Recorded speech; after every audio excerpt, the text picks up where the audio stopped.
Welcome, Dara, to Raw and Cooked Vegan. Thank you so much. Nice to have you.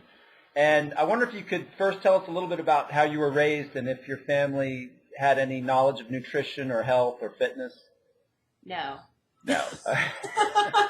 None. I thought vegetables came out of the freezer. And my mom, who was so sweet and she worked a lot, she would grab vegetables out of a plastic bag out of the freezer and she'd put them in a saucepan and then kind of cook most of it, so she thought. But I remember the vegetables having cold spots in them. It's terrible.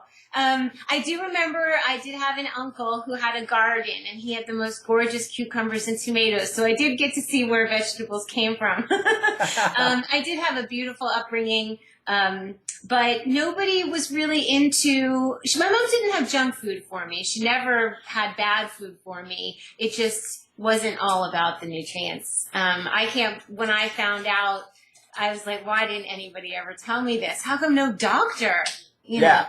Absolutely. Why didn't any doctor ever say, clean your colon, eat food that travel through, that are nutrient rich and detoxify? I was shocked. Yeah, and it's funny you say that. I mean, still today, it's hard to get doctors to agree that nutrition plays such a vital role in health. I mean, it's becoming more prominent now, but still, there's doctors who will say diet has nothing to do with it. There's many doctors who people come out of operations and things, and they don't suggest what to eat. They don't even ask people when they find out they're ill what they're eating, and that is, that we know what's funding that, and we know why, and it's funny because I talk about food all the time, and I love showing people how easy and fun and fast both raw vegan and cooked vegan. I do some clean cooking too for those who want it in the winter and for family members who don't want raw food.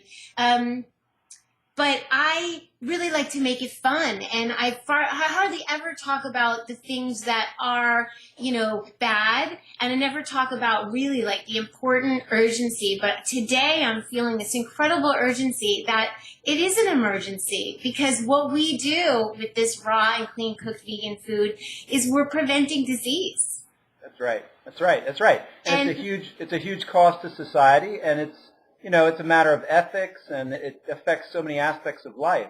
So everything, learning and social and fun, and learning what we're here to do on this planet can only come if we're clean, clear, and bright, as I say. So I am wildly passionate about it. So when you ask me if there's anything that I will or won't talk about, I think there's nothing. Okay. All right. Excellent. Well, so it sounds like, growing up, it was your mom kept it as healthy as she thought possible, but now you know that it could have been a lot healthier. So at what age did you start to think about perhaps changing your diet and making it more healthy? I was about 34, I think, when I got pregnant, and I only ate organic food.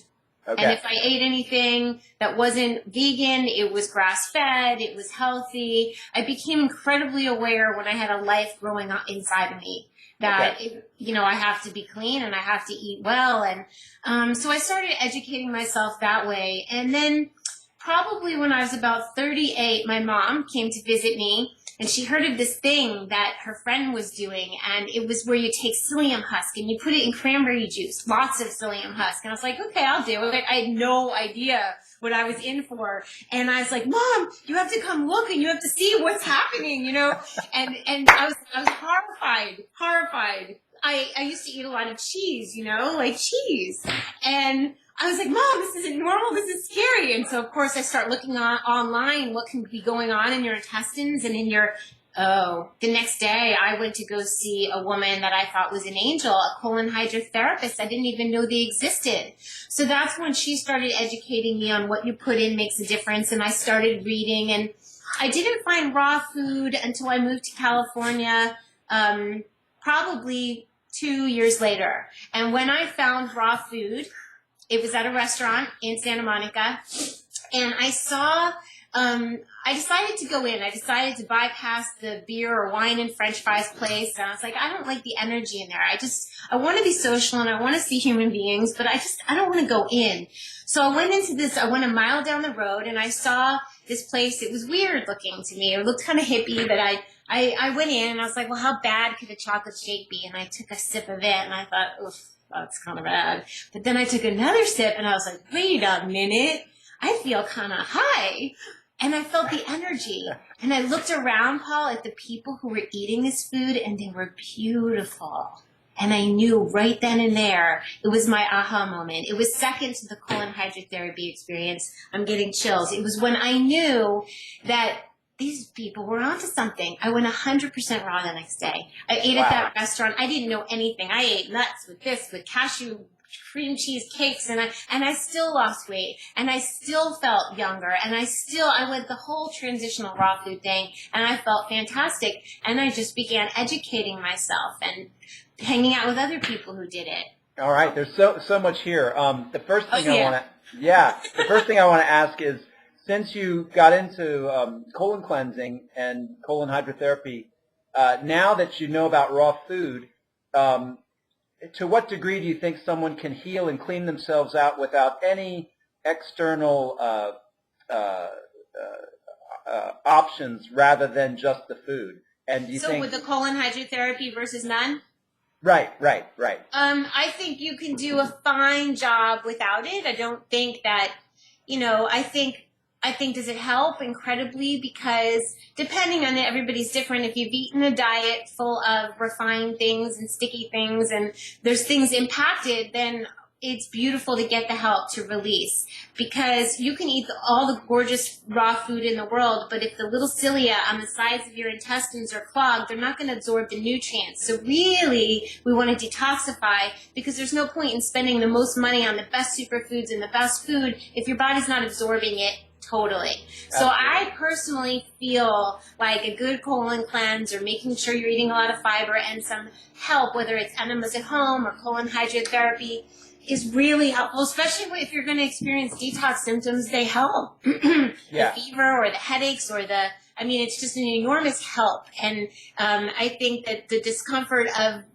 doing it gets far outweighed by the benefits. So would I say don't eat raw food if you can't, if you're not comfortable with colon hydrotherapy? I would say definitely eat raw food. Food is first, but it's not the only thing. Right, great. And then when you were doing your colon hydrotherapy, did you obviously when you first did it, you saw like a lot of stuff coming out. Over time, did you find that you got cleaner and cleaner, and then eventually nothing was coming out? Well, it's funny because I think it depends who you are again and how strong your digestive fire is. And some people like me who've had a slow thyroid, that tends to lead to constipation, and, certain things in your life. If you stress and you hold tight there, then you might need extra help.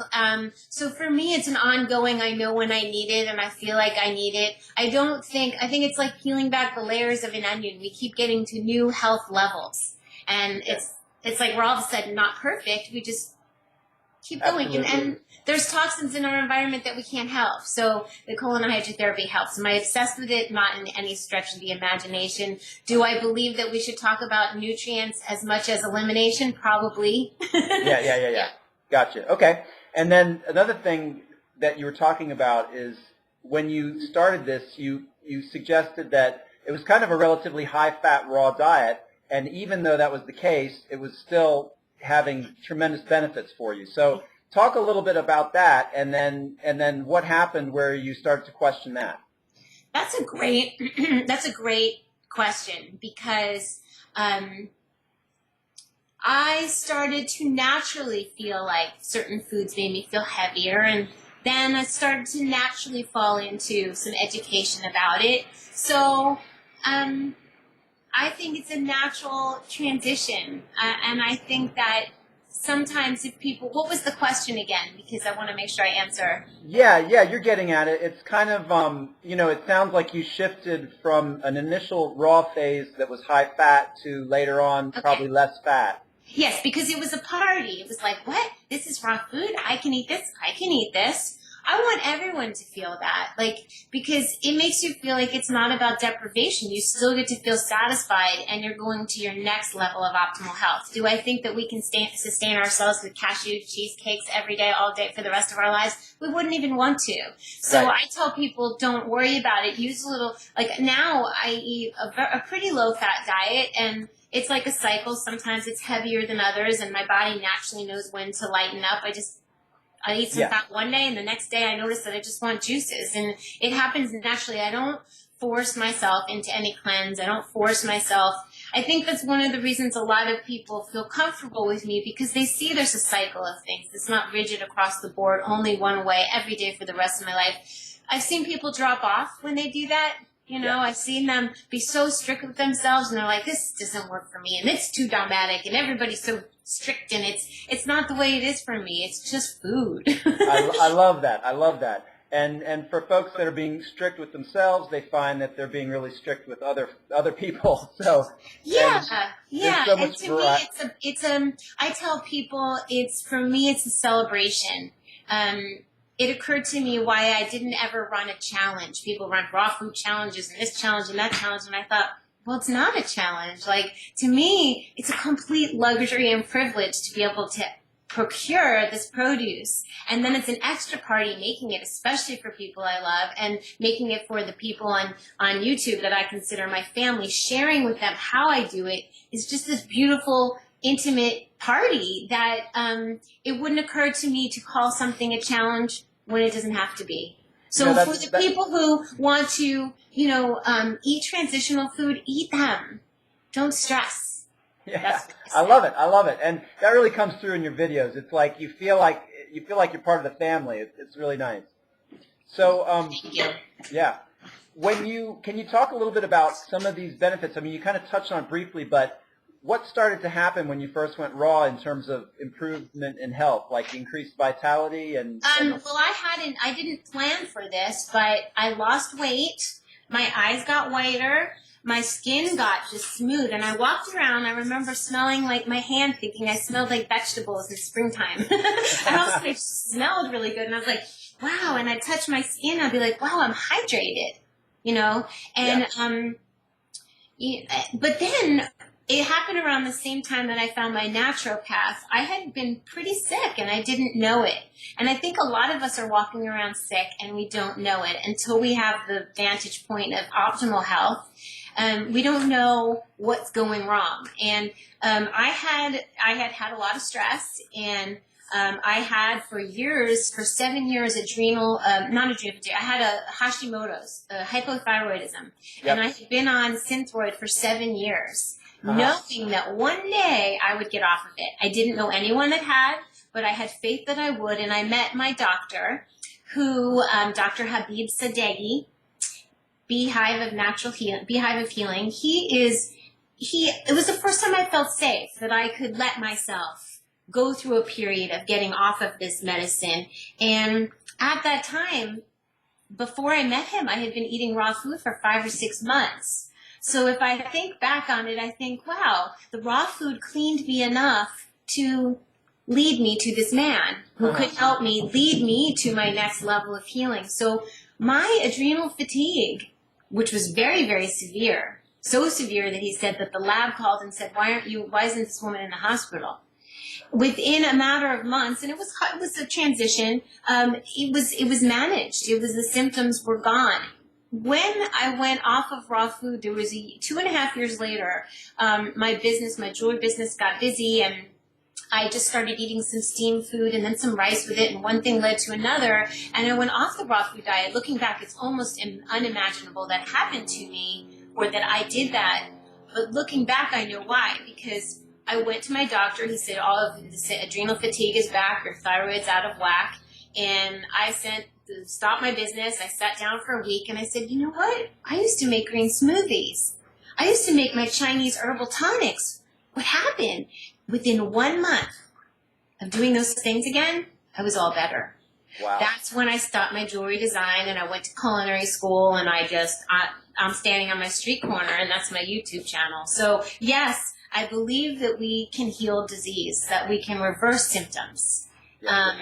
And given the best diet in the world, you have to pay attention to stress too. Food isn't everything, but it's definitely a huge healing modality. I love it. I love it. Now, something you alluded to earlier, and it's kind of like you gave yourself the freedom to go back to eating cooked vegan food, but then you realized you want to go raw. But it wasn't only vegan. I was eating fish, and I think I ate pizzas. I started it wasn't just clean cooked vegan food. That probably would have been fine. Okay, gotcha. I wouldn't say that all raw food is better than cooked food, Okay. right? So Right. that particular diet was reverting back to more how I used to be, Gotcha. which was not vegan. Gotcha. Okay. All right. Well, there's a couple things on this. Could you say a little bit about cooked vegan and raw vegan, and maybe bring into that your response, communicating with the broader public and immediate family who are just hearing these things for the first time, possibly not very receptive. How do you navigate that? About how I feel about cooked food? Well, right. Well, first, yeah, let's do it one at a time. So cooked vegan food compared to raw vegan food. Okay, so all raw foods are not created equal, right? You know, eating a huge salad like I do and using the fat like I do to carry and make the grains more palatable is beautiful raw food to me. That's high level, high vibration, good fats, healthy fats, you know, some walnuts, some seeds. But when we eat raw food, junk food all the time, which is amazing that we have it at our disposal when we need a cookie or we need a chip. But if we're eating only dehydrated foods and only cashews and only cacao and only the sweet things, and sweets and fats together, and we don't food combine properly, that diet isn't any healthier than if somebody were to eat some steamed quinoa with some steamed potatoes and some, you know, broccoli that's steamed or beets that's steamed. That still has the nutrients in it. So when I say cooked food, to me, ideally, the food's steamed. The water hasn't dissipated into the nutrients haven't dissipated into the water. We're not baking so that there's acrylamides. We're steaming our food, and that is high level. Okay. Yes. All right. Easily digestible for some, palatable for many. A high raw diet with that lovely cooked food is fantastic. All right. What would you say if I kind of put this scale before you and tell me if this has any truth to it, or you'd look at it a totally different way? Okay. Like let's say I said the SAD diet is probably the most unhealthy. Then perhaps a very conscious paleo diet with a lot of vegetables and limited healthy low-fat protein might be better than SAD. A vegetarian diet that's conscious might be better than paleo. A cooked vegan might be better than vegetarian, and a raw vegan might be better than a cooked vegan. Now, would you say that that's too kind of vague because it's hard to delineate? I caught some things in there. I caught some interesting things in there. Some interesting things in there are I've seen some paleo people that look much healthier to me, have a healthier countenance than some people who are eating vegetarian. Because if you eat vegetarian, you could easily obviously be eating pasteurized cheese and potato chips and beer. And so really, what are you eating? It's not a matter of what you call yourself. It's like, what is the food? Because somebody could say to me, I went on this diet, it doesn't work. And I'm like, really, but what were you eating? You know, show me what you were eating. And then we can say, okay, well, if you really believe that having cheese is good, then you make sure you get unpasteurized dairy. You know what I mean? Like, and if that feels right to you. But I say that none of us really, given the diets that we grew up on, can say, I crave this and know that it's our body craving it. So that's why the raw food, the high leafy greens, maybe low fat or whatever whether you're going to go the Dr. Gabriel Cousens route of, you know, no sugars, or you're going to go towards Dr. Graham or Dr. Morse and go fruit as cleansing and don't do any fats. You make a choice. But I think the danger runs in is when you're trying to mix everything, and the danger runs in when you think that your body's craving it and your body isn't cleaned out to know what it craves. So we get to a point where we can intuitively eat what's right for us, but that can only happen after we clean up. And I really don't know any other way other than water fasting, juice fasting for eating, other than eating a high raw, meaning high leafy green diet to cleanse us. And then see where we land. Okay. So all those other levels where people are at, I can't say anybody is wrong or right, but I can definitely look at each person's plan and say, well, yeah, that might be causing you some digestive problems if you're mixing those two things, or if you're eating too much of one thing and not enough of another. And, you know, you hear so many people who try a raw food diet, and it doesn't work for them. And then they go to animal protein and you're thinking, well, what did you do? And what didn't you do? And so. Right. Exactly. It depends on each person. Okay, great. And then the other thing that I was trying to get at earlier is how do you share this knowledge that you have? You've got personal experience on how beneficial this way of living is, and you've got a lot of books and knowledge now that support what you've experienced. So how do you interact with the public that is not receptive, or perhaps family members that don't understand what you're doing? How do you do it? You're good at this. That's a very good question. Oh my gosh, you're good at this. Well, in the beginning, I found the secret to youth and beauty and health. I tried to tell everybody, you know, I did what we all do. It's like, what do you mean you don't want to do this? You have to give up the diet Snapple. You have to. And you have people who are louder than you. I tell people there's plenty of people who've debated me who are far louder than me. And then I learned to kind of just, okay, lead by example. Yeah, like where I just show up as my sparkly self. And I find that goes a lot further than because I'm not really ever preaching on my channel. I'm simply showing what I eat, right? So that's a lot more appealing than if somebody were to say, don't eat that, and don't eat this, and you shouldn't eat this, and it puts people on the defensive. And I honestly believe that I might be a tap on the shoulder, and there might be two that follow me. And I might be one of the little angels that goes, raw food. Or I might be the third one where somebody says, well, you're the third person this week. I'm going to give this a try. We don't know. To mention it is beautiful. To beat it on over the head, not so beautiful. And I think it works best that way. I've seen success in my family. And it's every soul's, it's like this funny thing. I believe that people need to know. They deserve to know the truth, right? What people do with that information after they have it is their business. So if they choose to not do it, however painful it is for us to watch, it's their soul's choice. And then it's our choice whether we want to spend a lot of time with them. And I tend to be on the take care of yourself first. And you never know whose life you can touch. So I wouldn't spend all my time trying to teach my brother what to do if he's not receptive, when I could be spending all this time and reaching thousands of people. So I've gone past the point where I try to convince anybody, and it works, apparently. That's great. That's great. Okay, so I'm going to throw out a couple of nutrients at you, and I want you to tell me what conclusions you've reached personally regarding them. So the first one is vitamin B12. Okay. I'm not deficient in it. I get my blood tested every 6 months. Okay. There are, so they say, vegans who are deficient in it, and animal meat protein eaters that are deficient in it as well. So it's healthy in this day and age to get a blood test to see where you are at. And if you do not want to eat animal protein, then there's a little sublingual something you just put under your tongue. Yeah. Not a bad idea, because you don't want to mess with B12 deficiencies, because your nervous system gets affected, and so I get tested. Okay. And for you, the blood test is adequate?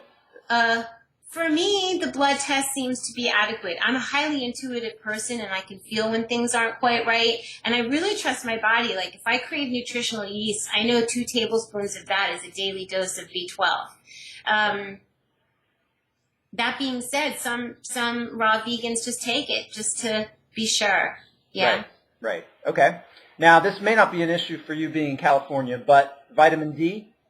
It's a huge issue for people. It's a huge issue. People are so afraid of the sun, and they might not be getting sun where they are. So there's a couple of problems. When there's sun, people are afraid of the sun, and they think the sun's giving them cancer, but the sun is not giving everybody cancer, because the sun has been around. It's the chemicals that we've ingested that are bubbling up and toxifying, right? The sun is healing to us. And so That's a myth that it would be nice if people got over. And for, by all means, don't be slathering chemical sunscreens onto your body, right? Because that was my next question. Yeah. Body's largest organs, and you're slathering chemicals, and it's going into your lymph and your blood and your organs, and it just makes no sense. So moderate the sun. If you don't want to get sun, just do 15 minutes. I do 15 minutes on my front nude, 15 minutes on my back. I have a private place I can do that, but if you have to wear a bathing suit, if you don't have sun, vitamin D supplements. Sun lamps, I hear that there's some sun lamps, but I would definitely, if I lived in a climate where there wasn't sun, I'd have a sun lamp, I'd take my supplements. Okay. Yeah. And the last one I'm interested in is iodine. Okay. Okay. There's an iodine that I have, which I take 2 or 3 drops of it. I don't remember the name of it. I can look at the bottle. And I see how I feel. More than 2 or 3 drops, I don't want to mess with. Hormones are such a tricky thing, right? I mean, they're different for everybody. So that's a hard one to answer. Okay. I mean, I eat sea vegetables and I take a couple drops of iodine. I notice it gives me energy. But I've noticed since the little that I studied about adrenal fatigue and thyroidism, everything's it's all together. It goes all together. So it's not like you can take one supplement or do one thing and be better. It's like, it's everything. It's no stress. Yeah. It's getting vitamin D. It's eating healthy foods. It's thinking positive thoughts. It's body movement. I mean, it's the whole thing. All right. So, all right. I mean, there are experts in iodine. I'm not one of them. I do take it though. Okay. And I think you may have answered this earlier, but in terms of calorie intake, did you at any time in this journey get focused on that and kind of get a firsthand knowledge of how many calories you're taking in, and now it's just always kind of in the back of your head, or is it something you never really bothered with? It's funny. I tried. I did about of low-fat raw vegan for 30 days. Mm-hmm. My friend Howie wanted to do a challenge, so we did it. He called it a challenge. I did it with him, and I liked it. I liked how I felt. And then you have to be aware of the calories you take in. If you really want to make sure you get in enough calories, and that means eating an awful lot of fruit. And it means moving your body a lot, because you don't want to eat that many calories, that much fruit, and then not move because it's sitting there. So that was the only time I attempted to count calories, but it was not fun to count calories for me. It's never been fun. Some people like that. And okay. Now that's interesting. So that means you did that. So how would you characterize your diet if you were in a macronutrient fashion? Would you say, I get the impression that there's probably a little more fat in your diet than, say, a low-fat raw food, or is that accurate? I would say I'm not, the low-fat raw vegan is, for my body type, I mean, really, if you're following the really low-fat raw vegan, is a quarter of an avocado, a couple of nuts. And I noticed when I was doing that diet, I had enormous energy, and I was happy, and I was clean, and I was moving around a lot, and it suited my lifestyle then. But now I'm writing books, I'm orchestrating a business, I'm at my computer a lot, I need my brain a lot more, and I've since done a lot of, reading about the brain, and that we do need a certain amount of fats. So for me, it's like this fine dance where if I eat a big salad with fats on it, I don't put fruit anywhere near it. Fruit's like in the morning. Or if I decide to do 3 days of watermelon, it's only watermelon. And then I'll go into, it's like my own body's way of regulating not too much fat every day, all day, every day. It's like, okay, it's a little lightening up. I'm going to do juice and fruit. But you know what? Now I really need the fat. And I trust my body's intelligence thinking, maybe I use my brain a lot and I need the fat. So it seems to be working. I'm not as skinny as some of the low-fat raw vegan people.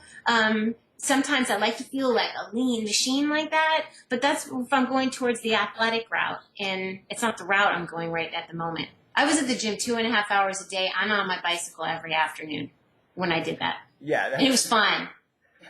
Yeah, that's a lot of output. Yeah.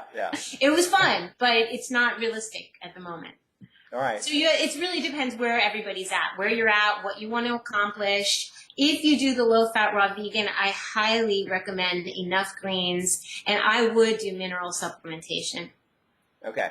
Okay. And it sounds like you do some supplementation right now. Do you? Right now, like for example, in here in the morning, I make my hot tonics, and they're herbal tonics. So I don't drink coffee because it's very bad for the adrenals. And it dries me out, and it just doesn't feel good to me. So I make a hot tea, and this particular one is horsetail. So horsetail is I wish I had known that when I did the low-fat raw vegan, because it's got silicon in it, which helps your body produce collagen, which it helps your skin, your hair, and get this, your teeth and your bones. So if you're eating a lot of fruit and you don't have supplementation, you have the possibility of getting tooth decay and gum and tooth and bone situations. So knowing, it's not hard to know. So I make these herbal tonics. So one day I'll make a horsetail tea, and there'll be some shilajit, which is the resin from the Himalayas. It's got a lot of different minerals in it.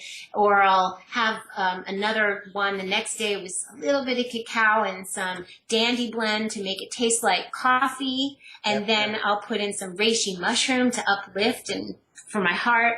I don't think I'd be able to be a raw foodist without these hot herbal tonics. Ah, interesting. Okay. They've helped me. I did it intuitively. Since then, I've studied. I'm writing my tonics ebook. It will be out in July. Okay. I did a tonics DVD. People come to me for tonics, not because I'm an expert in the herbs per se, although I'm knowing more about them. I'm an expert at making them taste good.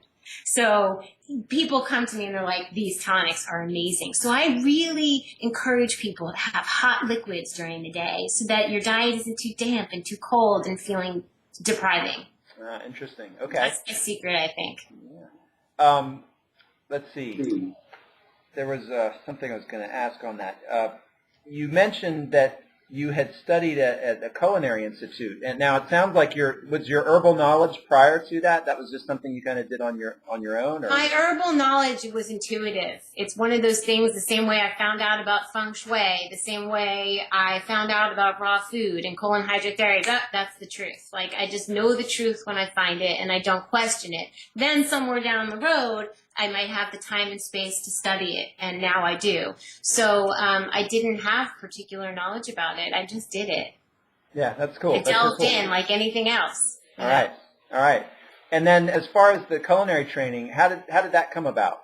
When I got sick again, and then I realized I got myself well within 1 month with raw food, I knew that I wanted to be on camera and I wanted to share it in a big way. I had a feeling that I would make videos teaching people what I found out to be the truth, because now I knew beyond a shadow of a doubt that this can make you better. So I thought, I better get some knife skills. I better learn how to do this. I like foundation. I want to know that I know the basics. I had figured out everything on my own and reading, but I wanted basics. And this school, the Living Light Culinary Arts Institute, is rock solid. I mean, it was like intense, morning till night. They're very serious about their studies. They want everyone to go out into the world and share what they know. Wow. So it was 3.5 weeks of school. My mom, when she heard about it, she said, I want to pay for the school for you. It's going to change your life. It's just, yes. And it did. It changed my life. It That's really wonderful. did. That's wonderful.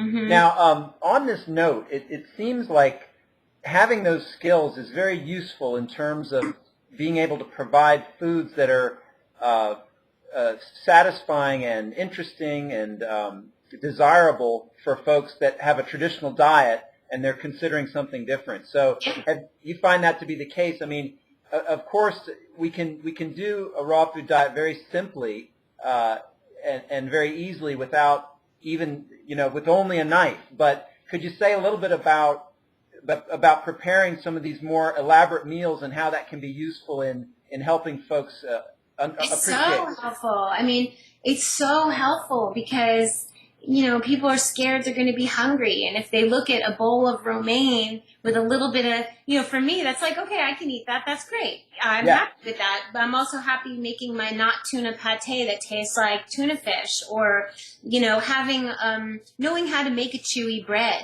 so that if you really crave that chewy, I mean, we're human, and when we get further down the line, we almost don't want that stuff. But I still find myself enjoying it from time to time because I'll make it for somebody else, and I'm like, that's so good. How can I not eat it? It was made with love. Okay, sure, it's a little heavier than what I'd normally eat, but eat smaller portions. But I find that people are wowed. They're really wowed. Like, I get to eat bread with, I have a bagel. I made bagels with cashew cream cheese and put some sliced heirloom tomato, a little sliced onion with a chewy bagel. That Beautiful. Yeah. All right. I wonder if you could share with us, you've had a lot of people interacting with you now over time. Mm-hmm. What are some of the ailments that you've seen people overcome by eating ways that you've recommended? People are telling me, we have a mutual friend, yes, Tara, we have a mutual friend who had, she got off her kidney dialysis. That's huge. I know, it's incredible. That's incredible. I mean, that's just life right there. And I feel like, I believe what Charlotte Gerson, I don't see Gina, Charlotte Gerson, Dr. Max Gerson's daughter said, you heal one disease, you heal them all. So I feel like there's things getting healed in people when they lose 100 pounds. I've heard of that. I've heard them just all around feeling better, getting rid of cancer.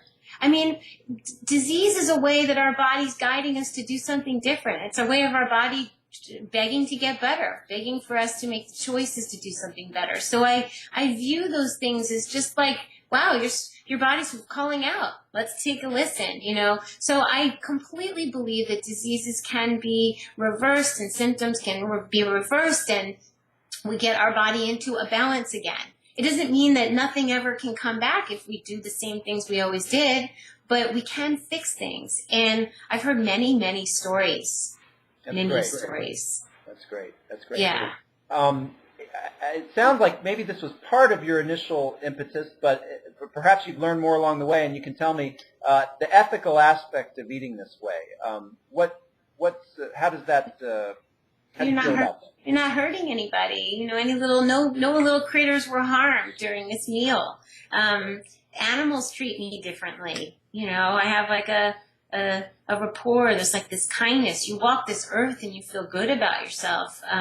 As much as we can feel good doing what we've done.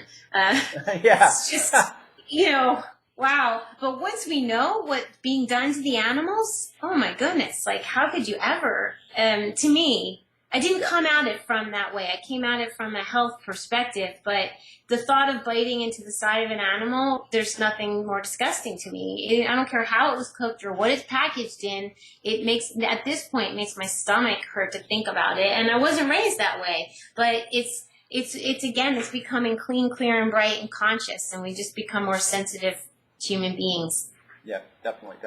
And kind of along with that, how about the environmental aspects of living this way? Well, we're going to help the ozone layer, and we're going to help. I'm really passionate about the unsung heroes, which are the farmers that are still growing greens and proper produce and not corn. Like we just might take this country back from the corn fields and the GMOs. Let's take the country back. We have a lot of work to do. Yeah. We have a lot of support to support the farmers and support the right things because our dollars speak. Absolutely. It's huge and it's changing, and I'm seeing the changes. I'm seeing people are telling me organic food is getting less expensive, and they're telling me that little places are opening up here and there, and more people are interested. So I'm very hopeful. That's great. I love some of these videos you're doing with, is it Herbie, your father? We haven't brought up Herbie yet. Herbie's my dad. He's my stepdad. He is great, and I want you to tell me what happened. I want to do an interview with him. I do. If he's up for it, I'd love to do that. Oh, he's up for it. He loves to talk. All right. And I'm wondering, it sounds like he was around you for a long time before he thought about applying these things to himself. So could you talk a little bit about what was it that changed in him that made him receptive to it? This is really wild. Well, he was the perfect example of the family member that didn't want to do it. And I had all of them, except for my mom. interestingly enough, my mom would always eat my food, no matter how weird it was in the beginning, before I went to culinary school. Wow, I get this, Dara. You look so beautiful. I get it. I want to do it. And she'd do it for a while, but my mom had food addiction. That's how she comforted herself. And it was very deep and very serious. And would she have been able to get therapy and get help for that? So it's the food plus the thought process and learning how to de-stress without taking any little white pills or drinking or whatever people do, numbing and eating and all that. It's a combined thing. She couldn't get help. I couldn't help her, and she passed this summer. Oh, I'm sorry. Yeah, it was really tragic. It was July 4th last year, and I went home to visit her with my daughter, and she was, the food had taken its toll. I think what had happened was she developed a brain, what I call snuffing of her anxiety, but they called it a tumor, and no one knows if it was cancer or not. We believe it to be true. And they wanted to operate within 4 days. And I went, what? Here's my mom who's kind of obese. She's had a fatty liver. They gave her medication for a fatty liver, which poorly affected her kidneys. The kidney medication poorly affected her heart. And as a laywoman, I look at my mom and I think, wait, they drill a hole in her head. Where are all the white blood cells going to go here? What happens to all her organs? This makes no sense. My dad took a look at me and they both said to me, my mom could barely speak, we want to do what you do. And I went, okay. I sprung into action. Wow. I sprung into action, decluttering the house, finding the Vitamix, finding my mom's tools because she had them all, getting rid of meat and cheese, and it was like madness. My mom had stopped thinking clearly, so she just started to let whatever come in and into her body, into her home. So I decluttered during the day. I shopped for food. I prepared food. At 3 o'clock in the morning, I get into bed and read the Gerson Principle. I educated myself. I kept making food. I kept cleaning. As my dad ate this way out of solidarity, he started getting better. He went through a major detox thing where I had to take him to the hospital, and he was there, and I'm feeding both of them in both places. I don't know how I did it other than raw food. I was like a superhero, quite frankly. Wow. And so I was caring for him and caring for her. He started getting better. 2 weeks into the healing and the therapy, she wouldn't do the enemas. And that's when I knew her soul. It was her time, because she knew about enemas and she had done them before, but that was it. It was her time. And so I loved and nurtured her and took care of her really well. She got better physically. She was able to speak. She was comfortable. On the 40th day that I was there, she passed. Wow. 40 days. It was like this incredible test and trial. And she got to leave beautifully. And I'm so honored and delighted that I got to do that for her in that way. And Herbie got better. And he was like, unbelievable. He was open. He wanted to do anything I suggested. I said, get rid of it. He got rid of it. I said, bring it in. He brought it in. I'd say, eat it. At first, he's like, I can't eat that much salad. I would take the salad and I put it in the blender and go, here's your soup. And now, if I feed him salad, he's like, more. So what happened was I said, you're in New Jersey. Mommy passed. Come to California. This is where your people are. Wow. Come to California. You'll have juice. You'll have me. You'll have my daughter. You'll have Cafe Gratitude. And he's been doing this 11 months. And I said, Herbie, the other day in an interview with him, I said, you knew about this, but you didn't really know. He didn't find out till he was 83 what they do to turkeys. He didn't know how they treat them, and he didn't know what they put into them. And 2 years ago, I have a video of him where he looks 20 years older than he does today, where he said, I found out what they do to the turkeys. It was on Thanksgiving. He said, we are not eating turkey this year. And I went, wow. And that was it. That was the beginning of his no dairy thing. And he's been 11 months organic vegan, some cooked, mostly raw. And he looks like a 20-year younger man. And it's on my channel. You can check it out. You can see it for yourself. It's living proof. It's not a 47-year-old. It's not a 25-year-old. It's an 85-year young man who's standing here going, oh, my goodness. I feel great. I don't have aches or pains. Wait, say that again, Dara. I just lost you. What was the last thing you said? He said, so excited I blew the whole thing. He said, getting older doesn't mean you have to hurt. That's right. That's right. Oh, I love it. I love it. I love it. Now, I have to let you go. I want to talk to you for another hour, but I can't But can you tell us real quick the name of your YouTube channel and any other books or websites you'd like people to know about? Yeah, it's funny. It's just like at the end here, it's cutting off. But we got so excited. I got so excited. What I do is I give free recipes on my YouTube channel. I just talk about it. I share all the time.